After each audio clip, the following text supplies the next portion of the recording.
신학회 여러분, 오늘 이 시간 이 성령 하나님께서 여러분의 마음 가운데 다가와 주셔서 말씀의 은혜를 받는 이 시간 되시기를 바랍니다.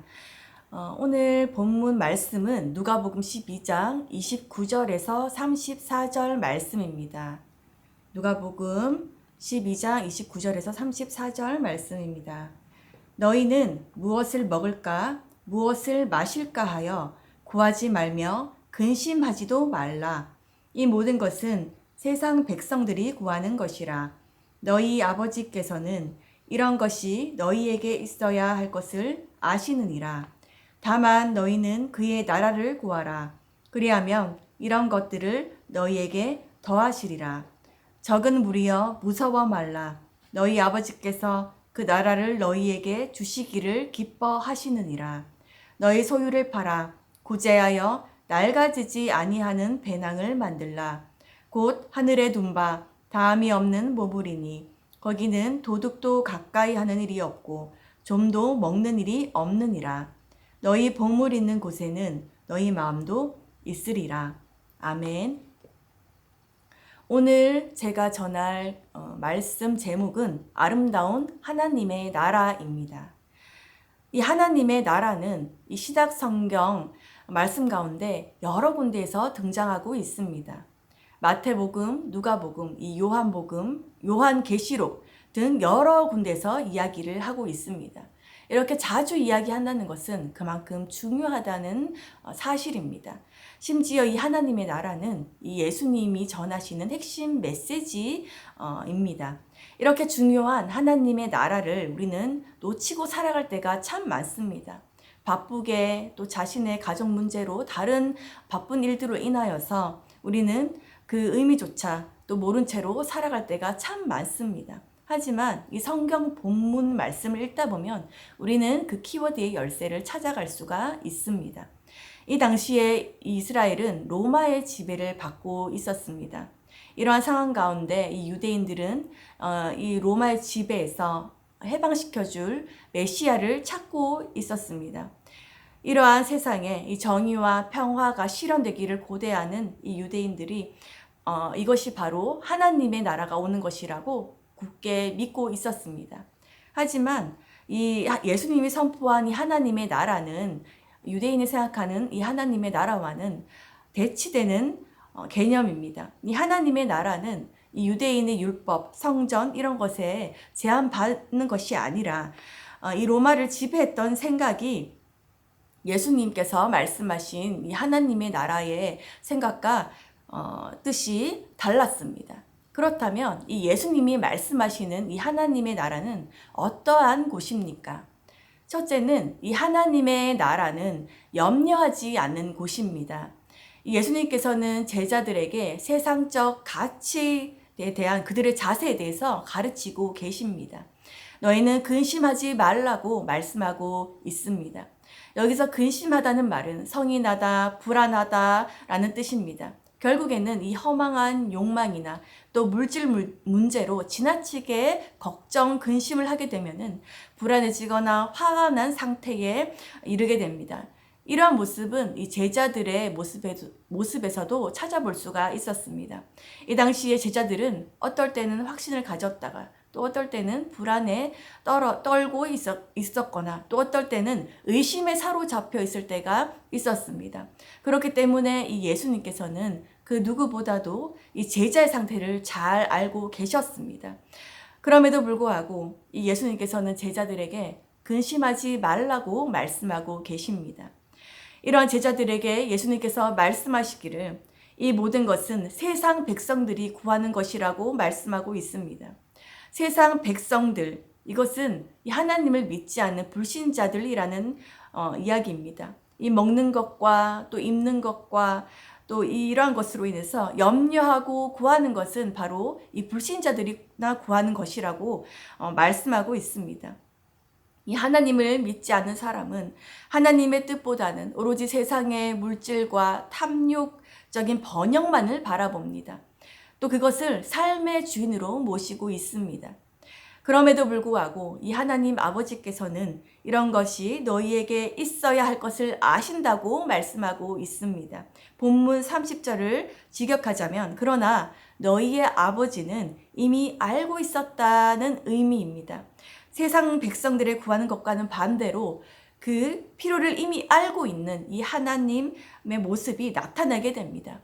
왜냐하면 이 하나님께서는 우리의 아버지로서 특별히 그 자녀의 필요성을 너무나 잘 알고 계시고 또 그 부족함 없이 채워주시는 분이시기 때문입니다. 하나님께서 이미 우리가 무엇이 부족한지 이미 알고 계시며 또 그로부터 계속해서 우리의 필요를 채워주시는 분이십니다. 그렇기 때문에 이 세상 사람들이 세상 사람들이 물질 변형 때문에 겪는 이 염려와는 달리 하나님을 믿는 우리는 이 걱정 근심을 버리고 오로지 하나님 한 분만으로 나아가는 염려하지 않는 하나님의 자녀로 나아가야 됩니다. 사실 이 모든 사람들은 각기 다양한 걱정거리가 있습니다. 경제 사정으로 걱정하시는 분도 계시고 또 자녀 문제도 있고 또 재산 문제도 있고 또 이웃 문제 또 관계 문제 여러 고민들이 참 많습니다.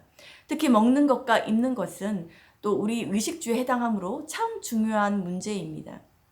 하지만 우리를 위하여서 그 어려운 마음까지도 기억하시는 그리고 예비하시는 우리 하나님이 있다는 것을 꼭 기억하시기를 바랍니다. 그렇기 때문에 우리는 하나님께 기도와 간구로 나아가야 합니다. 우리의 필요를 하나님 앞에 내려놓고 이미 채워주실 것을 믿음으로 간구하면서 나아가야 합니다. 걱정, 근심으로 염려하는 사람의 모습은 참으로 본인도 힘들고 보는 사람들의 마음도 참 힘이 듭니다. 우리 사는 인생은 이 하나님께서 주시는 단 한 번뿐인 인생입니다. 그런데 그 시간을 즐기지도 못하고 오로지 걱정, 근심에만 매달리게 되다 보면은 참 우리의 마음도 병들고 또 몸도 병들게 됩니다. 이로 인해서 이 사탄도 염려라는 것을 통하여서 틈타올 수도 있습니다. 그러므로 우리는 하나님 앞에 철저히 나아감으로 우리의 마음 상태를 점검하고 돌아보아야 합니다. 우리가 하나님 말씀에 서 있는 것인지 또 하나님의 관계가 올바른 것인지 점검하며 돌아보아야 합니다. 그리하여 우리 하나님께 우리의 근심, 걱정을 울부짖으면서 눈물로 고하고 우리의 마음이 자유하도록 간구해야 하는 것입니다. 우리의 염려를 해결해 달라고 하나님께 의지하여야 합니다. 하나님께서는 우리의 필요를 잘 아시는 분이십니다. 그리고 우리의 필요를 잘 채워주시는 분이십니다. 그렇기 때문에 우리는 세상의 염려와 물질에 따라가는 것이 아니라 하나님 한 분만을 바라보며 나아가야 합니다. 하나님의 예비하심을 믿고 따라가는 여러분 되시기를 바랍니다. 둘째는 이 하나님의 나라는 소망을 바라보게 하는 곳입니다. 본문 33절에서 34절에 보시면 배낭이라고 기록되어 있음을 알 수가 있습니다. 이 개역 개정 성경에는 배낭으로도 되어 있고 또 표준 세번역 성경에는 이 배낭을 주머니라고 이야기하고 있습니다.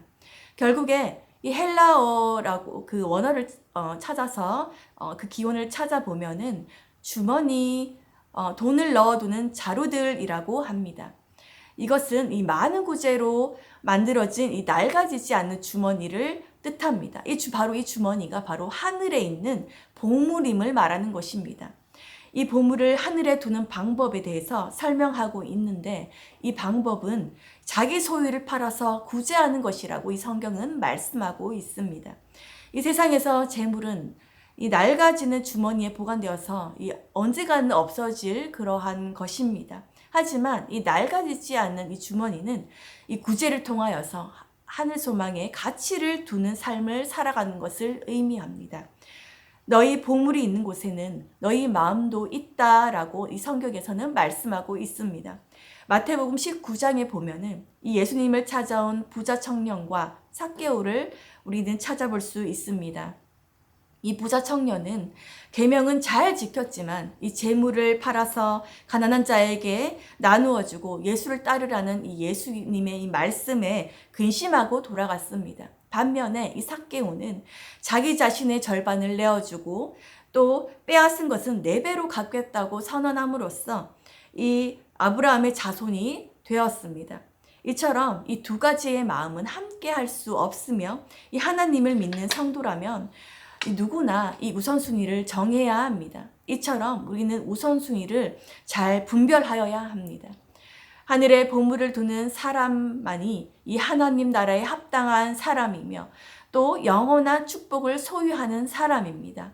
그러므로 우리는 우리 자신보다도 다른 사람을 돌보아 주는 삶을 살아야 합니다. 특히 가난하고 이 곤란한 처지에 있는 사람들에게 손을 내밀어서 따뜻한 사랑으로 보살펴 줘야 합니다. 이러한 일들이 참 힘들고 어려울 수 있습니다. 하지만 이들을 위하여서 자기 십자가를 지고 살아가다 보면은 이 하나님께서 우리의 삶을 모두 기억하여 주셔서 은혜와 위로를 더하여 주실 줄 믿습니다. 그뿐만 아니라 나중 심판 때에 잘하였다 내 종아 하면서 칭찬과 또 이 상급을 받을 수도 있습니다. 하지만 이것보다도 우리가 기억해야 될 것은 우리에게는 하늘 소망이 있습니다. 은혜의 저축을 적금하듯이 차곡차곡 우리의 소망을 하늘에 쌓아두는 것을 말합니다. 이처럼 우리 하나님의 나라는 우리로 하여금 하늘의 소망을 바라보게 합니다. 여러분, 우리는 이 하나님께서 주시는 이 소망을 가슴에 품고 또 어떠한 고난과 역경이 찾아온다 할지라도 늘 승리하는 저와 여러분 되시기를 소망합니다. 하나님께서는 우리로 하여금 하나님의 나라를 구하라고 오늘도 우리에게 이야기하고 계십니다. 하나님을 믿는 우리가 하나님을 등지고 또 물질과 탐욕을 의지하며 살아가게 된다면 하나님의 나라는 결코 우리에게 임하지 않을 것입니다.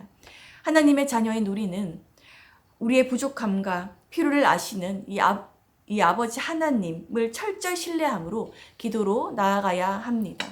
어렵고 힘든 자들을 위하여서 그들을 위하여 우리가 구제함으로 하늘에 보물을 쌓아야 합니다. 우리가 이 한 세상 살아가기 위하여서 물질에 집착하는 것이 아니라 오로지 다른 사람들을 위하여서 희생하고 또 사랑하고 섬길 때에 비로소 우리에게 하나님 나라가 임하는 역사가 있을 줄 믿습니다. 장차 앞으로 임하실 이 하나님의 나라를 완성을 기대하며 사모하며 준비하는 저와 여러분 되시기를 바랍니다. 그러므로 이 하나님의 나라는 우리에게 더나위 없이 아름다운 곳입니다. 우리의 하나님 되신 우리의 아버지께서는 우리에게 좋은 것만 주시기를 원하십니다. 이러한 하나님께서 자녀인 우리에게 가장 좋은 것으로 하나님 나라를 주셨고 또 예비해 놓으셨습니다. 현재도 임하게 하시고 또 미래에도 우리를 위해 준비하시고 완성하시는 것입니다. 이러한 하나님 나라를 사모하고 또 소망하며 믿음으로 간구하는 저와 여러분 되시기를 주님의 이름으로 소망합니다. 기도하겠습니다. 하나님 아버지 감사합니다. 오늘 우리에게 또 하나님의 나라에 대하여서 알게 하심을 참으로 감사드립니다. 아버지, 하나님 나라 더욱더 그 나라를 구하며 살아갈 수 있는 우리의 삶 모두 되게 하여 주시옵소서. 아버지, 더욱더 슬픔이 가득한 인생이 아니라 하나님 나라를 구함으로 기뻐함으로 또 하늘을 소망에 쌓아둠으로 우리가 구제함으로 나아갈 수 있는 우리 모두 되게 하여 주시옵소서. 감사드리며 예수님 이름으로 기도합니다. 아멘.